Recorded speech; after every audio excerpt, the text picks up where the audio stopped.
That's right, Kat, because you know what? Just like us, our pets also have sensitive skin that can become sore, aggravated, and even dangerous if not treated.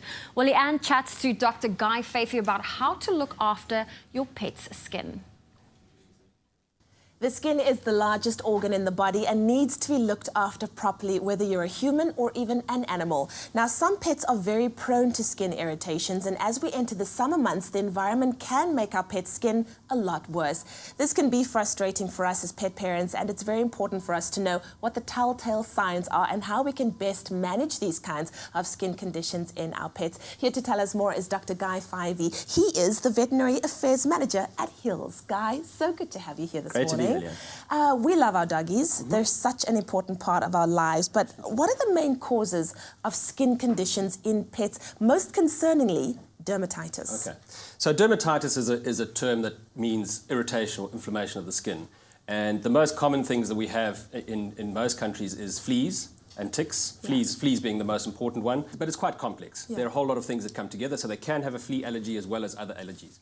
The next most common thing is what we call environmental allergens. So what would cause us to have asthma, for example. They get skin conditions. Of course. And so from pollen to house dust mites. So basically the environment. The environment, anything from the environment, So most of the things that happen are environmental. Okay, so how do we know what to look for though? Because naturally dogs are everywhere, our pets are everywhere. How do we prevent them from getting these skin allergies? So the thing about the skin is that it actually reacts in the same way no matter what the problem is. Okay. So an allergy, they will start itching and scratching. And then it gets into an itch-scratch cycle, so they start scratching more, which makes them more itchy, and so we go. All right. So, and ironically, the one thing that they can be allergic to is actually our dander. We're allergic to dogs and cats. They can be allergic to us. Wow. Yeah. But the most common thing is actually house dust mites, which is something that's around all the time. Yes. So obviously, it's either when we try and work out what's wrong, is it seasonal? So if it's seasonal, then it's usually the summer months when it's hotter and you have pollen. Yeah. And if it's all year round, then it's more likely to be something within the house. Man, that's why I'm so happy that we're talking to you, because now I'm beginning to realize that they're just as prone to allergies as we are. Absolutely. So what are the treatment options available for a pet that maybe has gotten an environmental allergy? So again, just the same as with humans, you avoid it. Try and avoid it. If you can't, which is generally not the case because it's everywhere, they're multimodal, so we try and keep the skin clean, wash them. You can wash them in cool water.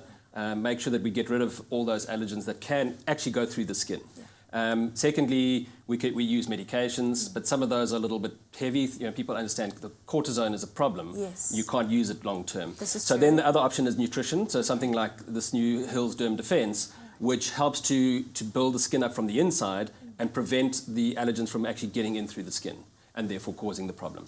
But also helps to reduce the inflammation that happens in the skin. Okay, they always say that prevention is better than cure. Absolutely, and this is definitely it.